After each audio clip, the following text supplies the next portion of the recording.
আসসালামু আলাইকুম। অন্যান্য দিনের মতো আমরা আজকেও আরেকটা গুরুত্বপূর্ণ ভিডিও নিয়ে হাজির হয়েছি। তো আশা করি সবার ভালো লাগবে।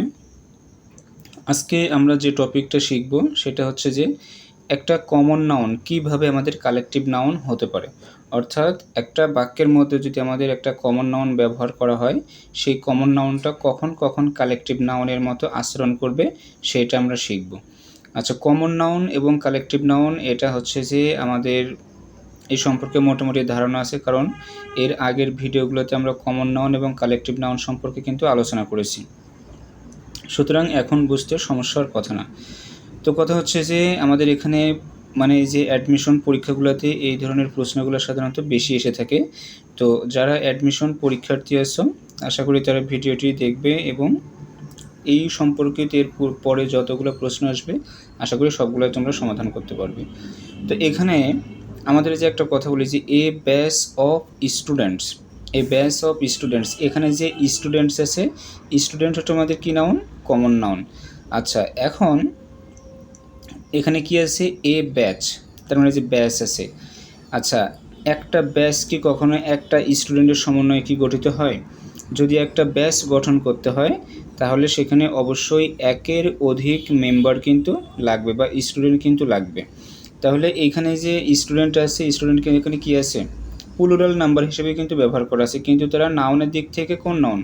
নাউনের দিক থেকে কিন্তু এরা কিন্তু কমন নাউন। তাহলে এই কমন নাউনের সমষ্টি যখন আমরা এইখানে পাবো তখন সেটাকে কি বলবো? Collective noun. অর্থাৎ স্টুডেন্টদের যে সমষ্টি সেটাকে আমরা কিসের মাধ্যমে প্রকাশ করি? ব্যাচের মাধ্যমে। অর্থাৎ আর্টিকেল এ এবং প্রিপোজিশন অফ, এই দুজনের মাঝখানে আমরা কি করব? আর্টিকেল এ এবং প্রিপোজিশন অফ এর মধ্যে আমরা কি বসাবো? কালেকটিভ নাউন বসাবো। এই কালেকটিভ নাউনটা কার কালেকটিভ নাউন হবে? এই শেষে যে আমাদের যে কমন নাউনটা আছে, এই কমন নাউনের কালেকটিভ ফর্মটা হচ্ছে কি হবে? এইটা হবে। এবং এইটার অবস্থানটা কোথায় হবে? এ এবং অফ, এই দুইজনের মাঝখানে। পরের উদাহরণটা দেখি, তাহলে ধারণাটা আরও ক্লিয়ার হয়ে যাবে। যেমন এ পেয়ার অফ শুজ, যে এখানে খেয়াল করো এখানে আর্টিকেল এ আছে এবং প্রিপোজিশন অফ আছে। তাহলে অফের পরে কি আছে? শুজ আছে। এখানে শুজটা হচ্ছে কি আমাদের যে জুতা জোড়া, তাই না? অর্থাৎ শুজটা হচ্ছে কি নাউন? Common noun. এই কমন নাউনের সমষ্টিটা কোনটা হয়? পেয়ার হয়।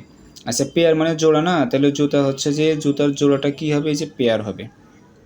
তাহলে এটা হলো কমন নাউন, আর এই কমন নাউনের সমষ্টি হচ্ছে কি? পেয়ার। অর্থাৎ এইখানে এই কমন নাউনের সমষ্টি হচ্ছে পেয়ার, এবং এই পেয়ারটাকে আমরা তখন কি নাউন বলবো? কালেকটিভ নাউন বলবো। আর এই কালেকটিভ নাউনটার অবস্থান কেমন হবে? আর্টিকেল এবং অফ এর মাঝখানে। পরের উদাহরণটা দেখি, যে এ টিম অফ প্লেয়ার্স। আচ্ছা, আমরা যখন প্লেয়ার বলি, প্লেয়ারটা কি নাউন হয়ে যায়? প্লেয়ারটা কিন্তু কমন নাউন, কিন্তু এই যে প্লেয়ার দিয়ে আমরা কি গঠন করি? টিম গঠন করি। অর্থাৎ একটা দলে আমাদের একের অধিক যখন প্লেয়ারকে আমরা নিব তখন সেটাকে আমরা কি বলি? টিম বলি। সেটা ফুটবল খেলার টিম হইতে পারে, ক্রিকেটের টিম হইতে পারে, যে কোনো টিমই হোক না কেন সেটাকে আমরা কি বলবো?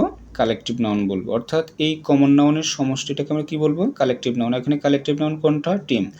আর হচ্ছে যে কোথায় আছে? এই যে আর্টিকেল এ এবং প্রিপোজিশন অফ এর মাঝখানে কিন্তু আমাদের কালেকটিভ নাউন আছে। আচ্ছা, পরের উদাহরণটা কি আছে?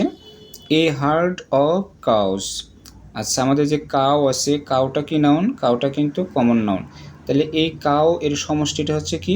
এই যে হার্ড। এই হার্ড হচ্ছে মূলত কি? দল, তাই না? তাহলে এখানে আমাদের এ হার্ড অফ কাউস, তার মানে কি? গবাদি পশুর পাল অথবা গরুর পাল। এখানে কিন্তু আমাদের ক্যাটলও থাকতে পারতো। তাহলে এইটা হচ্ছে যে কাউটা হচ্ছে আমাদের কমন নাউন। এই কমন নাউনের সমষ্টিটা হচ্ছে হার্ড, এবং এই হার্ডের অবস্থানটা হচ্ছে কোথায়? তার পূর্বে রয়েছে আর্টিকেল এ এবং পরে রয়েছে প্রিপোজিশন অফ। অর্থাৎ এ এবং অফ এর মাঝখানে কি বসে? কালেকটিভ নাউন বসে। এবং কালেকটিভ নাউন তখনই হবে যখন এই অফের পরে আমাদের একটা কি থাকবে? কমন নাউন থাকবে। ঠিক আছে? তো এটাই হচ্ছে মূলত কাহিনী, যে এখানে যখন আমাদের কমন নাউন থাকবে, কমন নাউনের সমষ্টিটাই হবে কি?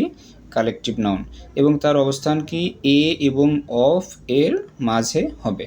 তো এইরকম যখন আমরা কোনো বাক্যের মধ্যে পাবো, যদি আমাদের দেয় ব্যাসের নিচে দাগ থাকে বা স্টুডেন্টসের নিচে দাগ থাকে, তাহলে কিন্তু আমরা সহজেই বলতে পারবো। এখন পরীক্ষায় যদি স্টুডেন্টসের নিচে দাগ দেয় তাহলে আমরা সেটাকে কী বলবো?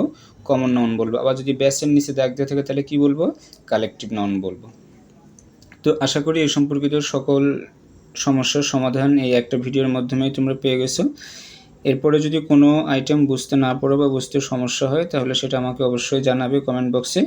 তো এরকম ইংলিশ সম্পর্কে আরও গুরুত্বপূর্ণ ভিডিওগুলো জানতে আমার চ্যানেলটি সাবস্ক্রাইব করে রাখবে।